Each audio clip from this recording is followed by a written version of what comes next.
The primary race between Kentucky Congressman Thomas Massie and Israel's proxy Ed Gallrein takes place tomorrow on Tuesday.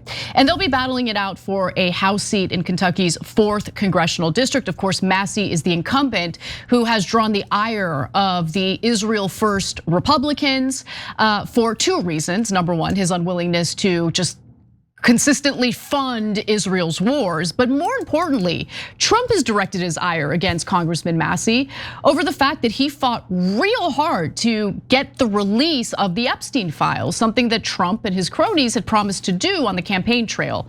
Now, Massie was even willing to reach across the aisle and work with Democrats like Congressman Ro Khanna in order to make the release of the Epstein files happen, and I commend him for that. But what has now come from his efforts is this attack to ensure that he loses his seat to Israel's proxy candidate, and again, that's Ed Gallrein. So, Cenk, before I give you some of the details on how much the Israel lobby has funded Massie's opponent, your 2 cents. Yeah, so this race is a race between America and Israel. And you don't have to agree with Tom Massie on 90% of stuff, I don't. But I know he's an American. And so when I'm debating him, I know that I'm having an honest debate. Whereas Ed Gallrein has sworn to support Israel unconditionally. And if you don't know this, in order to take Israeli lobby money, you have to literally sign a pledge that your support of Israel will be unconditional, no matter what they do. Even if they murder 10 Americans like they did the last 3 years, even if they come here for sexual tourism and rape our kids, even if Epstein was a Mossad agent, nothing matters. Unconditional support. You have to take American taxpayers' money and you have to give it to Israel no matter what. So Ed Gallrein has raised his hand and said, I will work for Israel. Tom Massie says he's gonna work for America. Tomorrow we're gonna find out, can the Israeli money buy any election in the country? Because if they could buy an election of Tom Massie, a deeply conservative figure in the middle of Kentucky, they're gonna go and tell Congress, that means we can buy any and every election. All of you kneel. And those congressmen will all kneel to Israel if Massie loses tomorrow. That's right. So let's get to some of the details of just how much outside money has just flown into or flowed into this race. So for instance, the American Israel Public Affairs Committee and other pro-Israel interest groups, this is the Israel lobby of course, have uncorked over $9 million in a bid to unseat Republican Representative Thomas Massie. Now, Politico reported that just yesterday. However, there's a little bit of an update today, just a little bit of an update. So this morning we learned that the Republican Jewish Coalition Victory Fund just filed another $470,000 of spending against Thomas Massie. So that means that more than $20 million in outside spending has absolutely poured into this race in an effort to defeat someone who dare cross the Israelis. That's what this is really about. By the way, strange that the Epstein story is tied to support for Israel, right? Yeah. Anyway, so this is probably the reason why Massie has introduced something known as the AIPAC Act. So leading GOP critic of Israel introduces AIPAC Act days before record-breaking $25 million primary. Representative Massie, the maverick Republican who pushed back against Trump on the Epstein files and Iran, aimed a not so subtle dig at the pro-Israel establishment that has bankrolled efforts to unseat him. Now, according to AIPAC, just to get a sense of how much money we're talking about here, $32.6 million have been spent in total on this Kentucky race, House race, from the primary for this House race. So in my reading of the articles, it's about $16 million coming in from the Israeli lobby. So now, reporters report that, they don't hide that fact. But then later, when they're voting on Israel and funding Israel, all the Congress people will vote for Israel, and the reporters will never talk about, oh right, they spent 16 million to try to defeat Massie, 18 million to defeat Bowman, 14 million to defeat Cori Bush, as if those 2 things are unconnected. No, they're deeply connected. This is exactly how Israel buys our Congress. Wait, why did the Republican Jewish Coalition Victory Fund put in all this money into a race in the middle of Kentucky, where there are almost no Jewish Americans. So why do they care so much about this?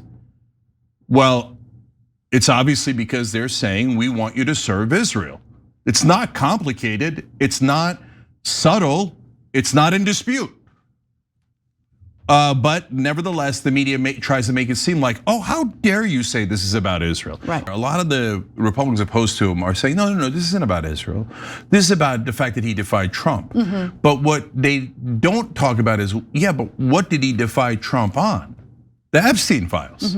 So are you saying that he should have gone along with Trump and buried the Epstein files? And who wanted the Epstein files buried? Israel did. You know, we talked a little bit about the money spent in the race, and I also want to talk about what various people have to say about Massie, people who have turned their backs on him, including, unfortunately, the vice president, JD Vance, who I'm sure would like to distance himself from the Trump administration when he runs for president in 2028. But for now, he's kind of backed into the corner, regurgitating nonsense from Trump and the rest of the Israel firsters. Take a look. I think the problem with Thomas, and I've told him this in private, and now I guess I'll say it in public, is it's one thing to disagree with the party on a particular issue. It's one thing to to have your independent stand on a number of questions. And by the way, some of the stuff where Thomas Massie has been independent against the Republican Party, I've agreed with him with. Thomas and I worked together during 2023, where I was trying to stop the limitless flow of American money to Ukraine, and Thomas was one of the people I was working closest with it. But that's one thing. Being independent, having your own opinions is one thing. Voting against the party on every single issue, you're eventually going to make too many enemies. And that is the problem that Thomas has had. It's not one issue, it's not 3 or 4 issues. It's that every time that we've needed Thomas for a vote, he has been completely unwilling to provide it. That is why the President of the United States has trained his ire on Thomas Massie. It's because we can never count on him for some of the most difficult votes. You know the hardest part of starting TYT? It wasn't being on camera, because I'm pretty, let's be honest. Or trying to figure out this new thing called YouTube. Yeah, sure, that was hard. But one of the hardest things, believe it or not, was launching our merch store, Shop TYT. I didn't know the first thing about starting an online clothing store. But thankfully, I had the best business partner to help me out. That's Shopify. You need a beautiful online store? Shopify's got hundreds of ready-to-use templates that match your brand style. You need to find customers? They make it super easy to run email and social media campaigns wherever people are scrolling online. And what about managing inventory, processing returns, and international shipping? Shopify is your commerce expert. They handle the world-class logistics so you don't have to.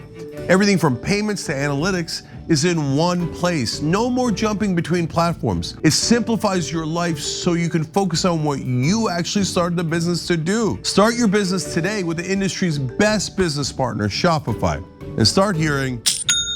Sign up for your $1 per month trial today at shopify.com/TYT. Go to shopify.com/TYT. That's shopify.com/TYT. So Peter Thiel's golden boy repeats a lie about how Thomas Massie votes against Trump's agenda every single time, which is just a lie. He's been a fiscal hawk his entire political career. He doesn't want to fund Israel's wars. He doesn't want to fund Israel's wars. Do the American people want their tax dollars to go toward Israel's wars? And notice how, Cenk, Vance wants to speak from both sides of his mouth because he understands young conservatives are on Massie's side. But he also understands the older conservatives are very much in line with what Israel wants. And so he needs to make Trump happy, please the boomers, but also the Republican boomers, right? But also he wants to kind of leave that door open to appeal to young conservatives, but young conservatives aren't stupid, Vance. They see what you're doing here and you've got no backbone. So you're willing to throw a so-called friend under the bus, right? Anyway. No, I noticed the same thing. He wasn't like Trump with that dumb Democrat loser, right? He was like my friend Thomas and I, who normally work together and will be working together when I run for president. Exactly. Right? But right now I have to kiss Donald Trump and Israel's ass. So he has been very disloyal to the Republican Party. Has he? Because last I checked, he voted with the Republicans 91% of the time. So he doesn't vote with Israel. Okay, that's a huge problem. That's enough to disqualify him. But what was the other major thing where Trump really wanted his vote and Massie wouldn't give it to him? the Epstein files. So there's JD Vance going, can you believe he betrayed Israel and all the perverts and pedophiles and voted to release the Epstein files when we were trying to cover it up? We were trying to cover up for the guilty so that Israel wouldn't get caught spying on Americans and then using blackmail against all of us.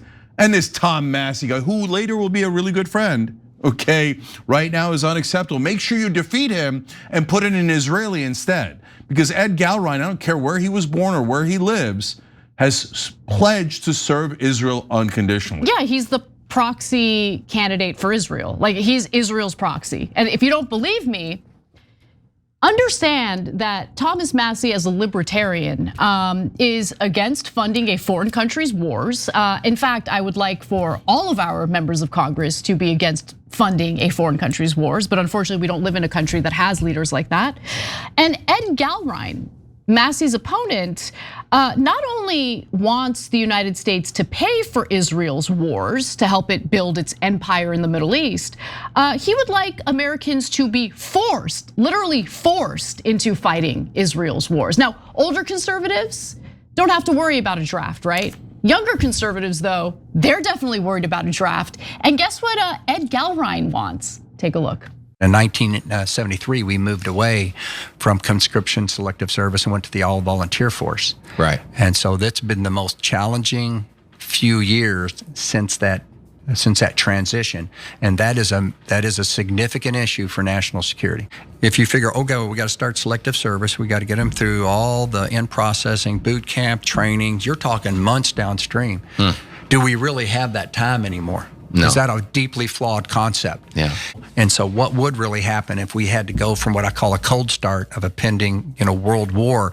How fast, and what would really happen if we had to re-implement selective service, i.e. the draft, train, equip, and prepare to deploy those forces? I'm not sure we have that kind of time anymore. I'm not so sure that we're on as high ground in deterrence as we could be with, sort of the way things are unfolding relative to our ability to field combat power. Yeah. And so the selective service to draft pertain. Nothing better than hearing a bunch of old crusty men talk about how we need to implement a draft and send American soldiers to their death on behalf of a foreign country. But anyway, back to you, Cenk. So now these Israeli bought politicians, which again is about 94% of Congress, and that's why they're spending so much money against Massie, because they're like, oh my God, he's among the 6% we haven't bought, so we have to destroy him publicly. So everyone sees that it's us who did it. Now it's okay because the media will just come in and call everyone anti-Semites and bury the facts, but everyone in Congress will see that it was Israel and that Gallrein bowed to us and he was allowed to win, and Massie wouldn't kneel, so we eliminated him, right? So, but those guys normally say, we need you to die for Israel, you have to use American ground troops. They never even discuss or debate using Israeli ground troops, right? But now Gallrein is taken to another level. He says, we need you to die for Israel quicker, okay? Now that worries me on a couple of grounds. I already know he's 100% Israeli asset if he goes into Congress, okay?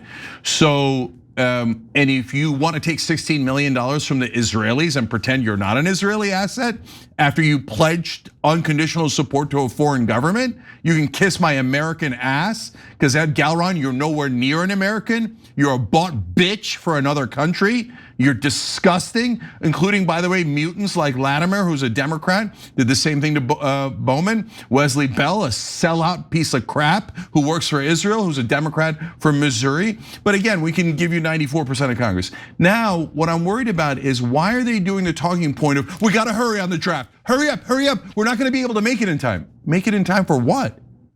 Oh no, Israel's planning a super extended war in Iran. They need to eliminate all their enemies in Congress now, so Congress will sanction years of war and tons of American ground troops.